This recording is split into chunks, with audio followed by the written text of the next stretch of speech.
Now the top of this thing comes in about that far. And it forms a semicircle in the back of it. By the time I allow for my bevel and my 1/8 of an inch inside,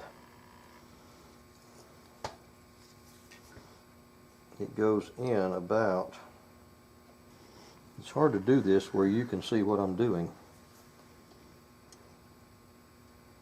something like that. So it actually goes further than that mark, about that far. Now when I'm cutting, when I'm milling that out, I'm going to stop short of that mark a little bit. I can always go in there and clean it up, but I don't want to go too far to start with. This bottom tang sticks out even further.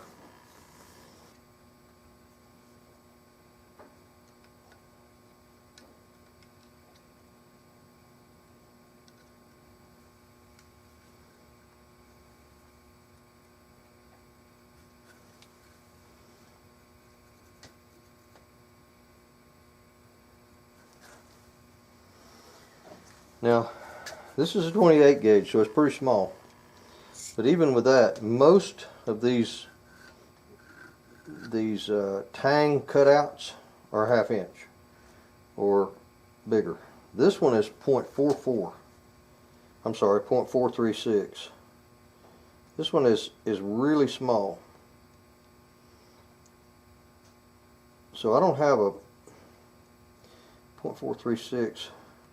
Would probably be 7/16, because 0.50 minus 625, yeah, it would be 0.375. It's a 7/16 bit. I don't have one of them. So I'm going to use a 3/8 and go down one side and scoot it over 32nd and come down the other side. But I've got it marked where I can go ahead and get my, I can sort of go ahead with sticking it in there, getting it fitted, sort of. One thing I did not do over at the vise was bring these lines out. I'm just going to square across the back of this, the very back edge of that radius, bring that line out to where I can connect this line and that line with a straight line. And that will tell me, because I'm looking at this thing from the side, and I want to be able to see where that bit is going down right here. They're just reference lines for me.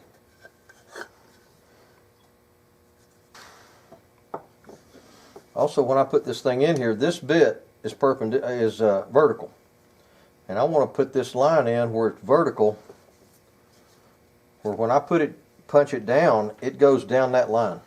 I'm going to come in from the top and from the bottom. I'm not going to try to do this from the top only and punch it all out. That's asking too much.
438.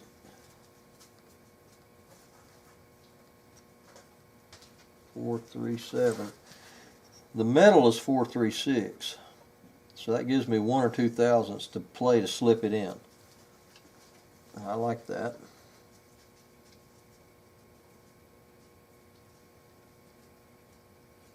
.598.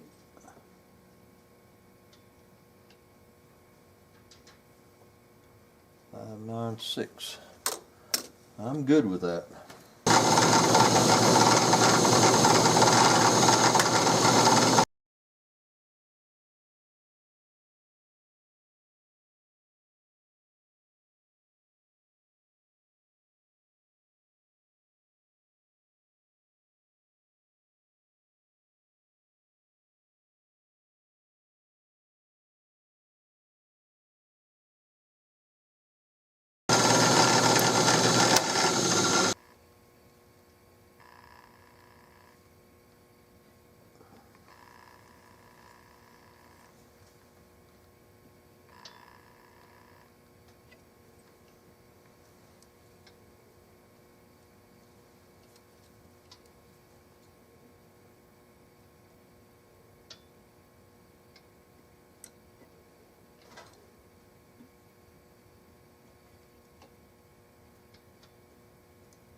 Now, you may think I'm a little obsessed with this guy here and with this thing here, but if you knew how I did this stuff 35, 40 years ago, I used everything this side of a weed eater with a brush blade to do that. I used a table saw, I used a skill saw with a blade flipped upside down, and routers, table routers, overhead routers. I went through the whole thing. Drill, coping saw, everything that would cut wood. So the fact that I can do this with control and with precise measurements, I like it. If I could just do this all the time and not do any other thing, the finishing and stuff is a little bit wearing on me. It tends to just drag out and take too much time waiting on stuff to dry and things like that. If I was just milling all the time, oh my goodness, I'd be one happy camper. What I've had to do, or what I am doing, is I put my mounting bolt in, and I've got this thing overlaid the outline of the stock with a margin all the way around that I drew into it when I drew the thing. And now I've got a silhouette drawn of this, the inside portion of this receiver. And I've got a center line at the back end of this screw. I've got the center line marked. And the depth. This is how far it goes in.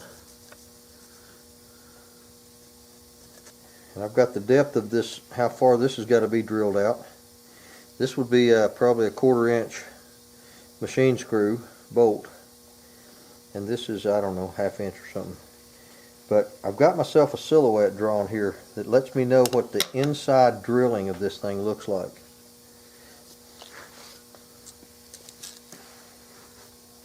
It looks like that stem, well, there again, it's 7/16.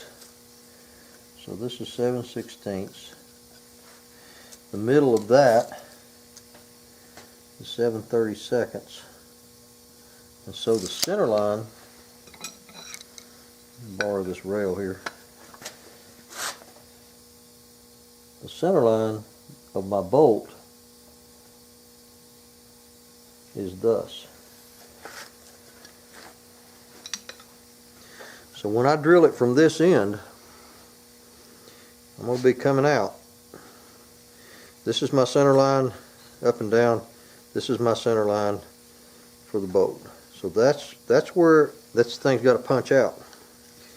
And you don't start from here and try to hit this little bitty hole. You get this one set and you try to hit this out here. That's the attempt.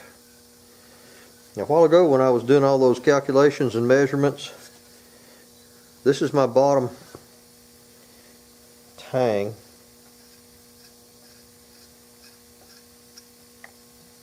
This is the bottom tang, this is the bottom of the shotgun.